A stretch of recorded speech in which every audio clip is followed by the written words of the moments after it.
Hello दोस्तों, कार्तिक मास के कृष्ण पक्ष की त्रयोदशी तिथि पर मां लक्ष्मी की पूजा की परंपरा है।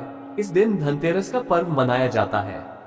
इस दिन मां लक्ष्मी के साथ धनवंतरी और धन के देवता कुबेर की पूजा का खास महत्व है। दिवाली के 2 दिन पहले पड़ने वाले धनतेरस को लेकर कई तरह की मान्यताएं हैं। इससे जुड़ी कई कहानियां भी हैं।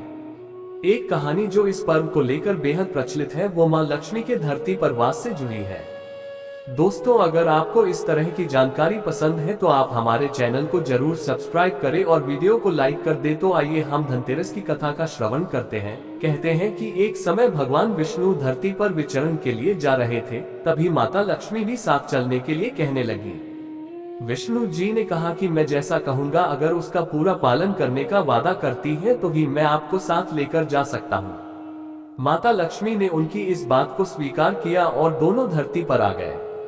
पृथ्वी पर पहुंचकर भगवान विष्णु ने लक्ष्मी जी से कहा कि आप यहाँ ठहरो, मैं दक्षिण दिशा की ओर जा रहा हूँ, आप वहां न आए। माता वहीं ठहर गईं, लेकिन कुछ समय बाद उनके मन में कौतूहल होने लगा कि आखिर दक्षिण दिशा में ऐसा क्या है कि प्रभु मुझे वहां साथ नहीं लेकर गए।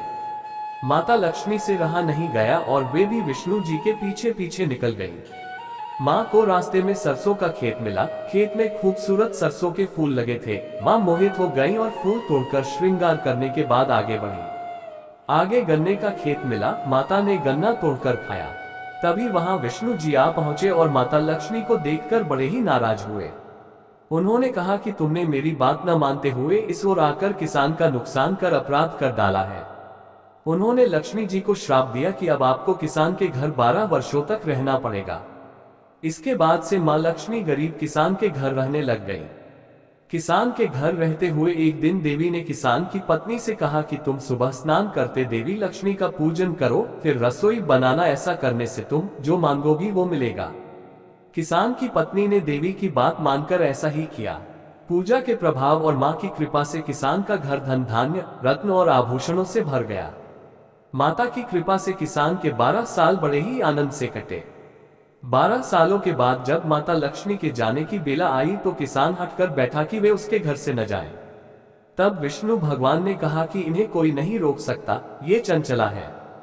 किसान अपनी हट पर अड़ा रहा और माता लक्ष्मी को जाने देने से इनकार करता रहा।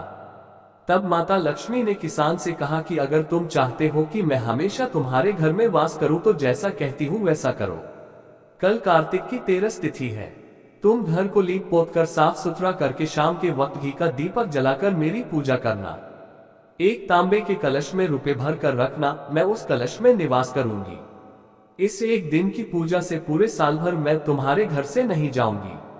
अगले दिन किसान ने लक्ष्मी जी के कहे मुताबिक वैसा ही किया। किसान का घर धन धान्य से भरा रहा। इसी मान्यता की वजह से हर साल कार्तिक मास की 13 को धनतेरस के रूप में मनाया जाता है और माता लक्ष्मी की पूजा होती है।